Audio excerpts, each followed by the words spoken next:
Bonjour à tous et bienvenue pour cette première édition de la critique masquée à chaud. Donc pour cette première édition, le hasard a fait que je vais parler du film La loi du marché de Stéphane Brisé. Alors je vais essayer de faire avec le moins de montage possible, donc je vais juste parler du film et évoquer ce qui m'est venu en tête en voyant le film au cinéma, parce que je sors tout juste de la séance. Donc le film La loi du marché raconte l'histoire de Thierry, un quinquagénaire qui s'est fait renvoyer ou qui a perdu son travail et qui est dans une lutte pour trouver un nouveau boulot, qui finit par le trouver dans un poste de vigile de supermarché. Et voilà. Donc c'est un film très brut, déjà dans sa mise en scène. Pour parler un peu, je vais un peu parler de l'histoire d'abord, je vais faire par thématique. Donc pour commencer l'histoire, alors c'est un film très ellipsé, donc qui enchaîne en fait des séquences, qui n'est pas là pour nous raconter vraiment, on va dire, le parcours émotionnel de quelqu'un, qui est plus dans l'exposition de tableaux. Donc on suit ce Thierry, il est de tous les plans, je crois. Donc on suit, ça débute par on va dire une scène avec son conseiller Pôle emploi. Après c'est une autre séquence avec des amis syndicalistes, entrecoupé de petits moments avec sa femme. Voilà, donc c'est un peu c'est des petites scénettes de sa vie dans une période assez compliquée, socialement, professionnellement et financièrement parlant. Alors j'ai pas de problème avec ce style d'histoire, le côté très éclipsé. Bon, j'avoue que j'aurais bien voulu peut-être avoir l'entretien d'embauche qui lui permet d'avoir son fameux boulot de vigile, ou au moins qu'on nous l'amène un tout petit peu. Parce que là, au final, on le voit juste, on voit une réunion où on lui dit de quoi il a l'air pendant qu'il passe un entretien d'embauche, et la séquence d'après, il met une cravate et en fait, il va directement au boulot. Donc j'ai trouvé, là, pour le coup, j'ai trouvé cette transition un peu compliquée. Alors oui, pour info, je spoil, hein, je suis pas du tout, enfin, si vous voulez aller voir le film en ayant des surprises, ne me voyez pas cette vidéo avant. Mais parce que je considère qu'une critique, c'est toujours plus agréable de la voir une fois qu'on a vu le film, comme ça on parle de la même chose au moins. Voilà, donc non, la fin aussi, bon, elle est un peu... j'aime pas trop les fins comme ça, je trouve que c'est pas très élégant de pas vraiment terminer ton histoire. Tu vois, à la fin, il quitte son boulot comme ça, il prend sa voiture qu'il vient d'acheter à crédit, et bon, il s'en va, voilà, c'est... Bon, je comprends la logique du cercle vicieux et en fait du côté, il n'y a pas d'échappatoire, mais à la fois, je trouve qu'une fin, il y a des moments où il y a des fins qui font vraiment où elles tombent de sens et on se dit ah ouais, voilà, c'est la fin qu'il fallait. Et là, bon, c'est une fin. Voilà, c'est une fin parmi d'autres possibles. J'avoue qu'elle m'a pas transcendé plus que ça. Alors après, je vais parler un peu des acteurs, parce que c'est quand même un film, il a eu le prix d'interprétation à Cannes, Vincent Lindon, pour ce rôle. Alors lui, il est très bon, je trouve, dans toute la première partie du film, surtout, celle où il se met un peu en avant, où son personnage, évoque pousse des coups de gueule, évoque un peu son point de vue moral, enfin son état d'esprit. Et au fur et à mesure du film, après c'est fait exprès, hein, mais il sombre totalement presque dans un mutisme. Et à la fin, il est vraiment, ouais, c'est un fantôme qui erre dans ce supermarché.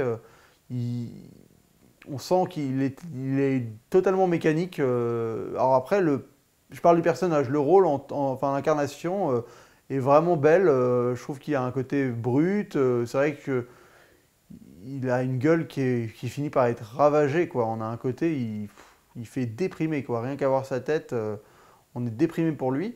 Donc ça marche vraiment pas mal, je trouve, son interprétation.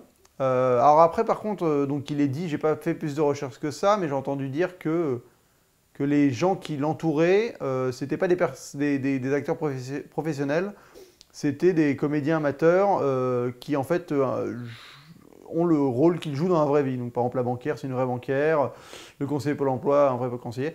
Alors au final au début ça donne un sentiment un peu dérangeant parce qu'on entend beaucoup de ils butent un peu sur leurs phrases, ils hésitent. Donc ça, à la fois c'est réaliste et à la fois, vu que dans un film on n'est pas toujours habitué à voir ça, ça surprend un peu. Mais bon, alors ils se répètent beaucoup, je sais pas si les dialogues sont écrits ou si c'est des impros, parce qu'il répète 2 fois souvent les mêmes choses, les mêmes arguments lors d'un débat, ils ressortent exactement la même chose. Donc bon, bah, alors, je sais pas si c'est juste parce qu'il y a un moment où ils improvisent et qu'ils savent plus trop quoi dire, donc ils redisent la même chose. Bon, en tout cas, je trouve que Vincent Lindon se morphe bien dans ça, autour de ces gens, et bon, au final, ça crée une espèce d'alchimie qui fonctionne. Je trouve qu'il y a des moments où ça fonctionne pas, c'est surtout dans les scènes à enjeu fort. Donc par exemple la scène de la fin avec la caissière qui s'est fait gauler en train de chourer des tickets de réduction là. Et il y a un moment où cette scène, vu qu'en plus elle mène à un truc horrible qui est le suicide de cette personne, il y a un moment où on sent en fait que la dame, c'est vraiment pas une comédienne et qu'elle n'est pas capable d'aller dans cette cassure, là, dans cette espèce de rupture vers le désastre, quoi. Elle s'est fait gauler, sa vie va être foutue. Et on sent que la comédienne, elle est là, elle arrive à passer la première couche qui est du je joue avec mon employeur, j'essaie de trouver une solution, mais le moment où c'est foutu, il n'y a pas la rupture, quoi. Et ça, c'est vrai que ça m'a un peu manqué, 2-3 fois comme ça, où j'avais envie d'avoir peut-être le comédien en face de Lindon qui se brise un peu, qui va au bout de l'émotion, comme le petit vieux qui a volé aussi. Surtout dans ces rôles-là qui sont dans des situations un peu compliquées. Et c'est vrai que j'aurais bien voulu avoir une brisure, une vraie fracture à la fin. Et on sent peut-être que c'est parce que c'est pas des comédiens professionnels qu'ils sont pas capables de le faire. Voilà. Après, au niveau de la caméra et de la mise en scène, alors c'est très très figé. C'est un travail que par axe, c'est-à-dire qu'il décide un axe de caméra et il va juste faire du profil-profil majoritairement. Il n'y a pas du tout de champ contre champ, pas du tout. Donc au final, c'est une mise en scène très sommaire, c'est des plans séquences très longs, ou si c'est pas des plans séquences, ça va être des jump cuts, mais dans le même axe, donc ça donne ce sentiment toujours d'être dans le même point de vue. C'est un point de vue très observateur, il inclut souvent une porte au premier plan, par exemple dans la salle où ils interrogent les gens après qu'ils volent. Il inclut une porte, donc ça fait comme si on observait comme ça. C'est un parti pris, c'est pas forcément... voilà, ça se renouvelle pas vraiment, c'est un cinéma très brut, style documentaire. Moi, j'avoue que personnellement, c'est pas forcément le cinéma qui me fait rêver, mais bon, là, ça fonctionne parce que ça a le mérite de pas être très long non plus, sur 1 h 30. Bon, ça va, moi je me suis pas ennuyé, mais bon, j'avoue qu'il y a un moment, en fait, où on a envie d'avoir du sentiment qui nous arrive dans la gueule, et ça, la mise en scène, elle nous aide pas trop à la voir. Par exemple, je vois le moment où il danse du rock avec sa femme, avec son fils autiste. Bah voilà, ça m'a fait penser à Xavier Dolan, où il y a une séquence un peu, pas similaire, mais où d'un coup ils se mettent à chanter du Céline Dion à 3 dans la cuisine, et c'est vrai que celle de Xavier Dolan, il y a un onirisme, une poésie, un truc qui nous prend, et d'un coup les poils s'hérissent dans le dernier Mommy, hein, je parle.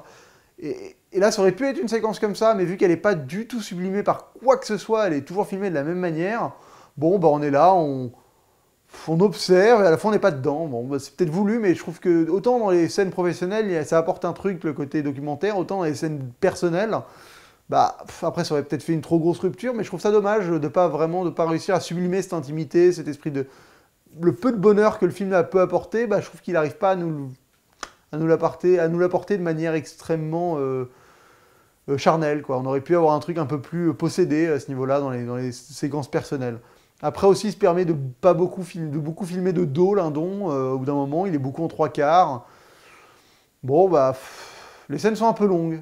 Peut-être les scènes sont un poil longues à un moment, surtout vers la fin où elles se renouvellent en plus. Après, voilà, vu que c'est justifié par ce style documentaire, on se permet de faire durer les choses, de renouveler, de montrer les choses plusieurs fois la même chose. Parce que c'est peut-être comme ça que ça se passe. Moi, j'ai un peu un problème avec le semi-documentaire, le faux documentaire, parce que vu que c'est pas de documentaire aussi, hein, on sait que c'est fictionné, donc c'est un parti pris qui est assez compliqué à aborder, je trouve. Parce que ça reste de la fiction, et on essaie de nous inculquer la vérité, comme si c'était comme ça que ça devait se passer. Et bon, c'est un style... je suis pas non plus le premier fan de ce style-là. Après, bon voilà, donc c'est très peu de mouvements de caméra, c'est pas un esthétisme très recherché, la lumière, vu que c'est toujours le même axe, voilà, c'est très sobre, c'est vraiment une lumière qui est naturelle. Mais voilà, il est dans le brut, un côté brut, par exemple au son, il nous laisse le bruit dégueulasse des néons, un salle d'interrogatoire, donc c'est toujours un espèce de bzzz tout le long de la séquence. Pareil, quand il est dans la salle avec les caméras, t'as un espèce de bip qui apparaît toutes les, je sais pas, 10 secondes et tu sais pas d'où il vient, il l'explique jamais, tu t'en fous. Il y a beaucoup de plans de caméras de surveillance, c'est assez intéressant. C'est intéressant et frustrant parce que bah, tu as envie d'apercevoir un de ces fameux vols dont ils parlent depuis le début du film et que tu vois jamais au final.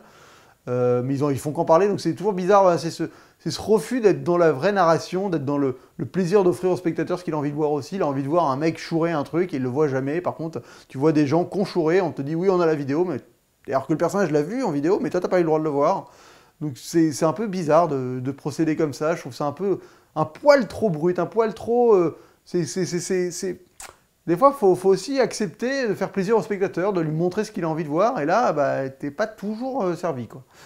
Donc voilà, par contre, il y a des plans, c'est vrai qu'il y a des plans de la caméra qui se balade, la fameuse... Mais pareil, ils pourraient être géniaux, ces plans là de caméra qui se balade dans le supermarché, il y a des moments jolis, mais... Et à la fois, ils ont fait en sorte que le supermarché il soit en construction. Ce qui fait que l'angle, bah, t'as des poutres partout, tu vois rien, même le mec il dit que c'est pas exploitable, enfin c'est assez étrange d'avoir fait un parti pris comme ça. Voilà, après, bon, bah, globalement, c'est un film dur qui vous montre, qui est très claustro, là, il sort pas, il monte pas les univers, il est toujours à la longue focale sur les personnages, tu t'arrives pas à voir tu respires jamais, quoi, t'as jamais l'ensemble d'un décor autour de toi, tu sais jamais exactement où tu peux te situer, c'est bon, c'est assez spécial. Alors, ça fonctionne d'une certaine manière, mais à la fois, c'est pas le cinéma le plus réjouissant, émotionnel de l'histoire, quoi. Tu vas pas te taper une franche rigolade, ça c'est évident. Et même dans le côté un peu dur, c'est vrai que c'est du cinéma, voilà, c'est horrible à dire, mais ça a presque un côté confession intime sans les commentaires, quoi. Enfin, c'est une caméra, c'est très striptease, quoi. Oui, en fait, c'est ça. Ça ressemble vraiment à striptease, sauf que la personne n'est pas consciente qu'il y a une caméra, quoi. Mais c'est vraiment ça. Si tu prends un épisode de striptease sur un mec qui regarde jamais la caméra, bah, c'est proche de ça. Donc bon, bah, c'est un style, faut aimer. Bon, je vous conseille toujours d'aller le voir parce que c'est vrai que au moins ça a le mérite bah, de nous plonger dans après, c'est toujours pareil, c'est fictionné, mais une certaine réalité qui fait quand même franchement peur à voir. Enfin, moi, je suis pas du tout adepte de ce milieu des gens qui galèrent dans les zones périurbaines pour trouver du boulot et tout ça. C'est pas du tout mon quotidien, donc d'être plongé là-dedans, autre que par des vieux reportages du journal télé ou ce genre de trucs, c'est assez intéressant. Lindon fait quand même vraiment un bon boulot et voilà, il y a un certain réalisme qui s'en dégage, mais bon. C'est du cinéma un peu spécial quand même. C'est du ciné, mais à la fois documentaire, mais sans être un documentaire. Je trouve ça un peu bancal. Mais bon, ça vaut le coup.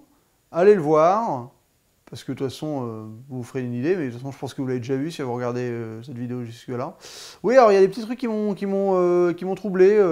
Par exemple, à un moment, ils se retrouvent dans une église, et franchement, c'est pour vous dire à quel point la narration est pas du tout ne t'accompagne pas du tout à suivre ce qui se passe. Donc il se passe un truc avec une femme, et il se retrouve dans une église. Et moi, pendant, je sais pas, une minute avant qu'on comprenne pourquoi il est là vraiment, je me suis dit, ah tiens, il va à la messe, ah, ça change, il devient spirituel peut-être. Et en fait, mais pas du tout.